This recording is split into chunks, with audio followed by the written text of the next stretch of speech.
Modiji and Revanth Reddy నిజంగా ఈరోజు Hyderabad parade గ్రౌండ్స్లో జరిగినటువంటి మీటింగ్ తర్వాత బహిరంగ సభలో మోదీ గారు మాట్లాడిన తర్వాత ముఖ్యంగా రేవంత్ రెడ్డి గారితో మోదీ గారి కన్వర్జేషన్ చూసిన తర్వాత నిజంగా అది చాలా హాట్గా అనిపిస్తూ ఉంది. మొత్తం మీడియా మొత్తం కూడా దాని గురించి కొంతమేర మాట్లాడుతుంది.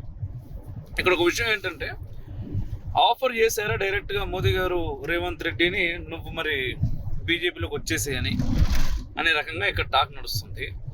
అయితే ఇక్కడ ఆలోచిస్తుంటే అనిపిస్తున్నటువంటి విషయం ఏంటి అంటే, తెలంగాణ బీజేపీ నాయకుల పైన మోదీ గారికి నమ్మకం తగ్గిందా లేదా నమ్మకం పోయిందా?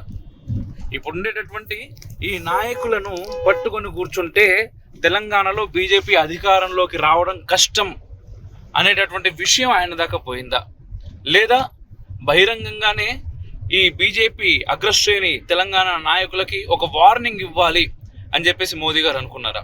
ఎందుకంటే ఒక వార్నింగ్ లాగే అనిపిస్తూ ఉంది అక్కడ జరిగినటువంటి సంభాషణ చూస్తూ ఉంటే.